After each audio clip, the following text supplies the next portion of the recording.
Yeshua is your salvation. Yeshua died for your sin. Yeshua paid the price for your sin. Yeshua purchased you with his blood.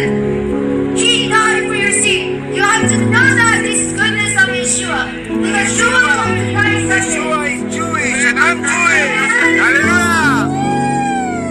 Yes, Yeshua is Jewish. You should be proud of the name of Yeshua HaMashiach. Because you're Jewish, you should be proud of the name of Yeshua. Right? Whoa, whoa. Oh my goodness. Oh my God.